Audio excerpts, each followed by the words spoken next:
There is a very important thing to observe कि 90% of the cases में those who clear prelims once, एक बार जिसका prelims हो जाता है, ही और she tend to clear it again and again. बार बार उनका प्रीलिम्स होता है। ऐसा क्यों है? Why? Anudeep Durishetty all India rank 1, Junaid Ahmed all India rank 5, है ना, बार बार प्रीलिम्स क्लियर किया है। कई बार तो ऐसा हुआ है कि इनिशियल स्टेज में प्रीलिम्स नहीं हुए, देन जब प्रीलिम्स क्लियर हुआ तो 2-3 बार 4 बार लगातार प्रीलिम्स हुआ। ऐसे में हजारों एग्जाम्पल बता सकता हूँ। Okay, so what they are doing different from you, क्योंकि आप भी वही बुक्स पढ़ रहे हो जो वो पढ़ रहे हैं। तो exactly what they are doing differently which you are unable to do so. कुछ केसेस तो ऐसे हैं कि आप 4 साल 5 साल से तैयारी कर रहे हो, स्पेक्ट्रम की समझ आपको टॉपर्स से ज़्यादा है, but still you are unable to clear prelims. कहाँ पे वो डिफरेंस आ रहा है? क्या चीज़ें हैं जो आप नहीं समझ पा रहे हो? इस वीडियो में सब कुछ सॉर्ट करेंगे। वीडियो बहुत इंपॉर्टेंट है आपके लिए। This video is a gold mine. ये 15-20 मिनट की वीडियो आपका ये अटेम्प्ट सेव कर सकती है। पूरा वीडियो देखना, बीच में बिना स्टॉप लिए। कहीं लाख रुपए किसी कोर्स में पे भी कर दोगे तो वो भी ये सारी चीज़ें नहीं बताएंगे आपको। तो whatever I am saying, please listen to it very carefully और पूरी वीडियो देखना। ओके, सो किसी और के बारे में बात करने से पहले मैं खुद के बारे में बात करता हूँ, ठीक है।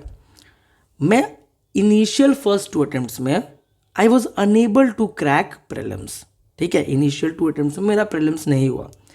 Then when I cracked it thrice in a row, 3 बार लगातार मेरा प्रीलिम्स हुआ। तो व्हाट आई डिड डिफरेंट, आपको ये समझना बहुत ज़रूरी है। And if it is your first attempt तब तो और भी ज़्यादा ज़रूरी है, ताकि आप वो गलतियां ना करो। तो what changed, what actually changed, okay. And it is similar to our students as well. June 3 का चैट है ये, प्रीलिम्स के ठीक बाद का। पहले ही मैंने ये चैट दिखा हुआ है, ऐसे मैंने कितने चैट्स आपको दिखा देने, है ना। To be very honest, I trusted you and had faith in your technique. Main keyword क्या है?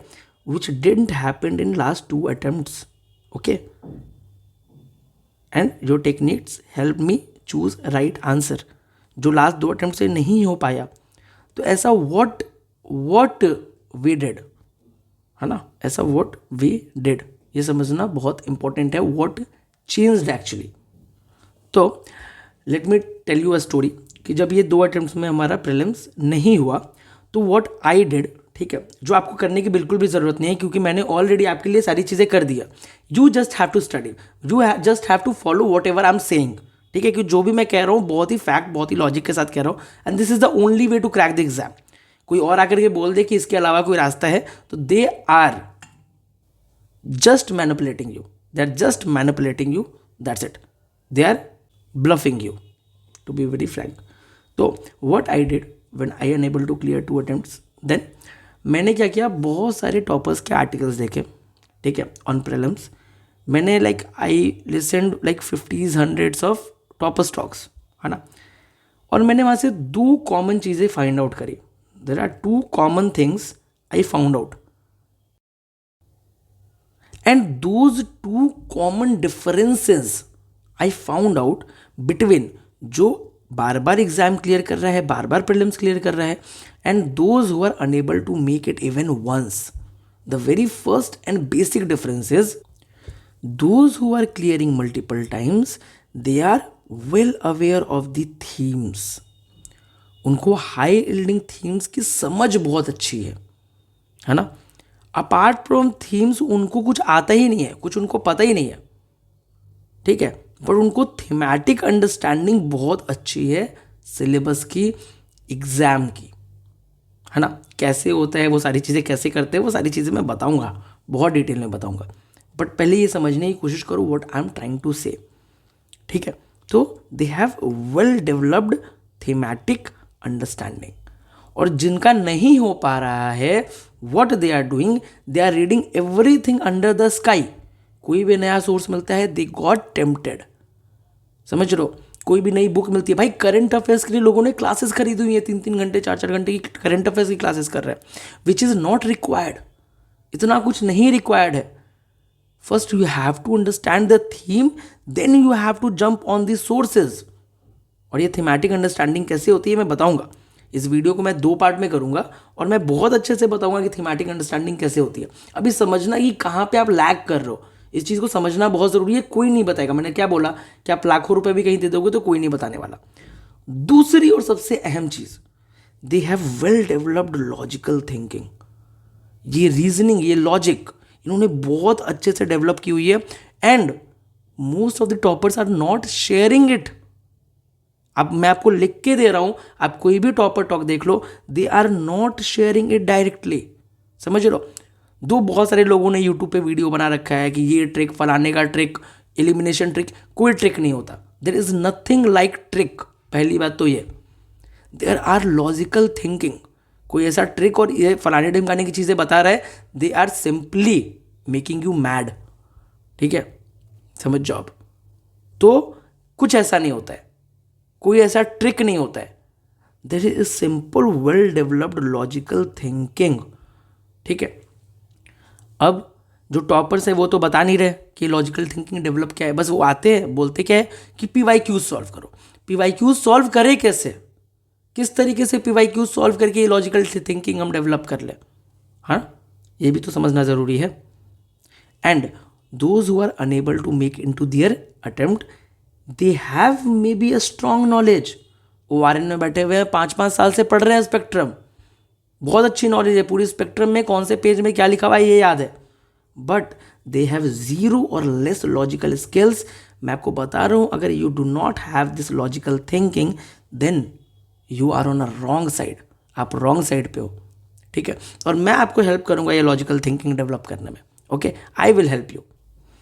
आप बस चैनल पे रहना, चैनल को सब्सक्राइब कर लो, आई विल हेल्प यू। आपको मेरे ऐसे पुराने बहुत सारे वीडियोस मिल जाएंगे जिस पे मैंने इस पे बात भी की हुई है। ठीक है, but I will help you how to do it, and you have to do it. You have to do it if you have to clear this exam. मैं बहुत क्लियर कट आपको बोल दे रहा हूँ, और ये इनहेरेंट नहीं होता है, you have to develop it through practice. ये प्रैक्टिस की चीज़ है। अभी मैं दिखाता हूँ आपको, कुछ एग्जाम्पल्स दिखाता हूँ मैं। बट एग्जाम्पल्स देखने से पहले एक चीज़ बहुत इंपॉर्टेंट है समझना, कि लॉजिकल सॉल्विंग मतलब ट्रिक नहीं होता है। There is nothing called trick. You have to solve through your reasoning, through your brain. अपने लॉजिक से सॉल्व करना, अपने प्रैक्टिकलिटी से सॉल्व करना चीज़ों को। This is not a trick. अगर ट्रिक सोच करके चलोगे तो आप गलतियां बहुत सारी करोगे। आप सोचोगे यहाँ पे ये ट्रिक लगा दूँ, यहाँ पे ये ट्रिक लगा दूँ, और आप वहाँ गलतियां करोगे। लॉजिकल सॉल्विंग होता है when you use your brain while solving your paper. इस चीज़ को समझना बहुत ध्यान से। ठीक है, तो इस वीडियो में will talk about logical solving. Okay, ये क्वेश्चन है रिगार्डिंग पीकॉक टेरेंटुला। ठीक है, कंसिडर द फॉलोइंग स्टेटमेंट, है ना। It is an omnivorous crustacean. ठीक है, its natural habitat in India is only limited to some forest areas. ठीक है, थर्ड इज क्या, in its natural habitat it is an arboreal species. अब एक चीज़ को ध्यान से समझना, बहुत लोग क्या है ना ट्रिक के चक्कर में रहते हैं, और ट्रिक के चक्कर में ये ओनली देखेंगे, लिमिटेड देखेंगे, इसको क्रॉस करेंगे और बोलेंगे ये तो गलत स्टेटमेंट है। ठीक है, यही आपको ट्रिक के चक्कर में, यही मैं बता रहा हूँ कि आपको अपने लॉजिकल एनालिसिस डेवलप करो। ट्रिक्स के चक्कर में रहोगे, गलतियाँ करोगे। ठीक है, अब ध्यान से देखना, यहाँ पे बहुत ध्यान से समझना। It's natural habitat in India is only limited to some forest area. Some forest area is not defined here. क्या लिखा हुआ है, सम फॉरेस्ट एरिया। कुछ फॉरेस्ट एरिया कुछ भी हो सकता है, यहाँ पे ऐसा नहीं लिखा हुआ है केवल आपको ऐसे फॉरेस्ट एरिया जो कोस्टल प्लेन्स पे है, ऐसे फॉरेस्ट एरिया जो माउंटेन्स पे, ऐसा कुछ नहीं लिखा हुआ है। सिंपली लिखा हुआ है limited to some forest area. क्यों नहीं हो सकता है it is limited to some forest areas? Here some is not defined. यहाँ ओनली और लिमिटेड दिया ही इसलिए है कि आप इस स्टेटमेंट को गलत करके आओ। बट अगर आपने थोड़ा सा भी अपना ब्रेन यूज किया, आपको नहीं पता है पीकॉक टेरेंटुला क्या है, दो it is a spider, but आपको नहीं पता है क्या है, you do not know anything about it. 2025 का क्वेश्चन है, 37 नंबर, जाके देख लेना। नहीं पता है आपको पीकॉक टेरेंटुला के बारे में, बट आपको इतना पता है कि its natural habitat in India and only limited to some forest area. Some forest area आप कहाँ से डिफाइन करोगे? Some forest area could be anything, could be any forest area. तो बिल्कुल दिस स्टेटमेंट इज करेक्ट, क्योंकि ये सम forest area defined थोड़ी ना है डिफाइंड नहीं है। तो अगर आपको इतना, सिर्फ एग्जामिनर यही चाहता था कि आप इस चीज़ को पकड़ लो। सिर्फ एग्जामिनर को बिल्कुल फ़र्क नहीं पड़ता है कि आपको पीकॉक टेरेंटुला के बारे में पता है या नहीं पता है। उनको सिर्फ जानना था कि आपने इस स्टेटमेंट को अपने रीजनिंग के थ्रू सॉल्व किया या नहीं किया। अगर आपको सेकंड पता है तो आपको पता है सेकंड यहाँ भी नहीं है और यहाँ भी नहीं है, तो मतलब फर्स्ट को आपने हटाया। जब आप फर्स्ट को हटा दोगे तो आपको इतना ही पता लग गया कि ये वाला ऑप्शन तो वैसे भी गलत है। इट्स अ हार्डकोर फैक्ट, गलत है। तो 2 ओनली, आपको 2 तो दिख रहा है। अब अगला स्टेटमेंट देखो, इन its natural habitat it is an arboreal species. ठीक है, एक एर्बोरियल स्पीसीज है जो पेड़ों पे रहता है। एर्बोरियल स्पीसीज है, बहुत ही बेसिक सा जनरल सा स्टेटमेंट। बहुत सारे ऐसे स्पीसीज होते हैं और ये भी एक उसमें से है। ठीक है, एंड बहुत बेसिक सा स्टेटमेंट है। Second and third is the answer. Examiner सिर्फ चाहता था कि आप इस स्टेटमेंट को फाइंड आउट कर लो। अगर इसको ही फाइंड आउट कर लेते हो तो आप 50-50 पे पहुंच जाते हो, और जब आप 50-50 पे पहुंच जाते हो तो you have to solve this question. समझ लो? तो इस तरीके से you have to use your logic. ऐसे लॉजिक को यूज करते हैं, समझ लो? This is called the logical thinking. अब आप यहाँ पे ट्रिक लगाओगे तो क्या काम करेगा? वो नहीं करेगा। तो ये ट्रिक्स होते हैं, उनके चक्कर में मत रहो कि ओनली लिखा हुआ है, लिमिटेड लिखा हुआ है तो स्टेटमेंट गलत है, सही है। नहीं होता है ऐसा। अपनी बुद्धि यूज करो, use your brain while solving the paper. ठीक है, और आई will help you in doing so. उसके लिए रिलैक्स रहो। चलो 2025 का कि ये वाला क्वेश्चन देखो क्या लिखा है। Carbon dioxide emission in India is less than 0.5 ton CO2 per capita. ठीक है, तो ये यहाँ पे एक फैक्ट दिया हुआ है कि लेस देन इतना होना चाहिए। अब मैं आपको एक बात बताता हूँ, पता है क्या है? जहाँ पे ये नंबर्स होते हैं ना, वहाँ तो पहली बात स्टेटमेंट रॉन्ग करना ईजी होता है। बाकी एक और मैं चीज़ बताता हूँ कैसे आप एग्जामिनर माइंडसेट को समझ सकते हो। यूपीएससी करता क्या है, प्रीवियस ईयर क्वेश्चन एनालिसिस करो तो मैंने अराउंड 1000-2000 प्रीवियस ईयर क्वेश्चंस मैंने बार बार सॉल्व किए हुए। तो होता क्या है कि जो ये नंबर्स यूपीएससी देता है ये हमेशा it is far from the actual figure. ठीक है, अगर फिगर 5 होगा तो एग्जामिनर क्या करेगा, इट विल गिव यू 45। ठीक है, या 5 होगा तो इट विल गिव यू 0.5। इस तरीके से, जैसे नंबर इज 1.87 तो हेयर दे गिव 0.5। ठीक है, और वो भी क्या लिखा हुआ है, लेस देन 0.5। समझ रहे हो? तो ये चीज़ होता है कि ये जो नंबर्स होते हैं ना, ये नंबर्स, इसमें हमेशा यूपीएससी बहुत डिफरेंस रखता है, बहुत डिफरेंस रखता है। ठीक है, और जहाँ पे ये लेस देन, मोर देन, ये ऐसा आ जाता है ना, वहाँ पे most of the time statements गलत होते हैं। चलो, एक ये चीज़ हो गई। अब दूसरी चीज़ मेरे को आपको समझाने दो, बहुत इंपॉर्टेंट चीज़, कि कैसे ये लॉजिकल थिंकिंग काम करता है। In terms of CO2 emission from the fuel combustion, India rank second in Asia Pacific region. एक तो लिखा हुआ है क्या कि इंडिया फ्यूल कंबशन की बात करें तो सेकंड है एशिया पैसिफिक रीजन में। ठीक है, एक तो ये बात करता। तो देखो, आप ऐसे भी सोच सकते हो कि इंडिया का पॉपुलेशन इतना ज़्यादा है आफ्टर चाइना। ठीक है, तो बहुत पॉसिबिलिटी है कि ऐसा हो सकता है। ठीक है, इट कुड बी पॉसिबल। तो ये दोनों स्टेटमेंट कितने कॉन्ट्राडिक्टरी हो गए ना, कि एक जगह तो बोल रहा है क्या, emission is less than 0.5 ton per capita, और दूसरी जगह बोल रहा है कि इंडिया जो है सेकेंड रैंक कर रहे हैं इन द फ्यूल कंबशन। तो ये दोनों क्या हो गए, कॉन्ट्राडिक्टरी स्टेटमेंट हो गए। और जब ऐसे कॉन्ट्राडिक्टरी स्टेटमेंट होगा तो हमेशा कोई एक स्टेटमेंट ही सही होगा इसमें से, दोनों स्टेटमेंट कभी भी सही नहीं होंगे। ठीक है, जहाँ पर अगर ओनली 1, ओनली 2 वाला अगर ऑप्शन रहता तो आपके लिए और ईजी हो जाता। तो यहाँ पे कोई एक स्टेटमेंट ही सही होगा। क्यों? दीज आर कॉन्ट्राडिक्टरी स्टेटमेंट्स, है ना। या तो भाई कम है तो भाई सेकंड कैसे है इंडिया फिर फ्यूल कंबशन में, या तो अगर सेकंड पे है तो ये 0.5 कैसे हो सकता है। समझा मेरी बात को? सिंपल सा लॉजिक। ठीक है, then third, electricity and heat producers are largest source of CO2 emission in India. Obviously बहुत ही जनरल सा स्टेटमेंट है। इलेक्ट्रिसिटी एंड हीट प्रोड्यूसर्स लिखा हुआ है, कितने सारे हीट प्रोड्यूसर्स है भाई। एसी है, पता नहीं फलाने माने कितनी चीज़ें हैं जो हीट प्रोड्यूस करती है। तो क्यों नहीं हो सकता है? It is the largest source. Heat producer तो बहुत सारी चीज़ें है ना। तो एक बेसिक सा लॉजिक यहाँ लगा क्या कि बहुत सारे हीट प्रोड्यूसर्स है, तो heat producers are largest source of CO2 in India. Basic सा लॉजिक। तो थर्ड इज तो सही स्टेटमेंट। थर्ड जो है वो बिल्कुल सही स्टेटमेंट है। Okay, understood. तो थर्ड यहाँ नहीं है तो आप इसको हटा दो पहले तो, ठीक है। इस दोनों में से कोई एक है क्योंकि कॉन्ट्राडिक्टरी स्टेटमेंट आपको दिख चुका है, ठीक है। तो ऑल थ्री भी आंसर नहीं होगा, ठीक है। अब यहाँ पे आप 50-50 पे पहुँच गए, जैसा आप ऊपर पहुँचे थे। हो गया 50-50। अब आपके लिए आंसर चूज करना इज ईजी। मैंने ऑलरेडी आपको इसका लॉजिक बताया 0.5 का, कि जहाँ नंबर्स होते हैं वहाँ most of the time UPSC answer गलत करता है। खासकर क्या करेगा कि बहुत गैप देगा। Actually actual figure is 1.87 something, जो सीधे 1.5 दिया वो भी लेस देन 0.5। समझ लो ये चीज़ है। और क्वेश्चन बार बार बोल रहा है क्या कि इंडिया जो है वो है एमिशन में बहुत आगे है, चाइना के बाद इंडिया का दूसरा नंबर है एशिया पैसिफिक में। And the answer is what? Answer is 2 and 3। Understood? इस तरीके से you have to solve the paper. इस तरीके से लॉजिक लगता है, इस तरीके से पेपर सॉल्व होता है ना। इसी तरीके से PYQs की एनालिसिस होती है। अगर आपको और इन डेप्थ में चीज़ें करनी है तो मैं सब्जेक्ट वाइज, ईयर वाइज हर तरीके से करा रहा हूँ, है ना। इन प्रेडिक्ट आप प्रेडिक्ट ज्वाइन कर सकते हो। Predict is one of the best thing. मैं तो आपको डायरेक्टली बोल रहा हूँ, प्लीज़ ज्वाइन करो, ठीक है। डेफिनेटली ज्वाइन करो, ठीक है। You will not be like disappointed. बहुत बेहतरीन प्रोग्राम मैंने बनाया है प्रेडिक्ट, बहुत ही बेहतरीन प्रोग्राम मैंने बनाया है प्रेडिक्ट, ठीक है। तो definitely you can join in. बाकी मैं 3-4 साल का ईयर वाइज आपको यूट्यूब पे भी कराऊंगा, तो यूट्यूब चैनल सब्सक्राइब करके रखना, यहाँ पे मैं ऐसे कंटेंट देता रहूँगा। But if you can do so, please join predict. It is one of the awesome thing, awesome decision आप जो अपने प्रीलिम्स के लिए ले सकते हो। देन एक लास्ट क्वेश्चन देखते हैं। With reference to the planet earth consider the following statement.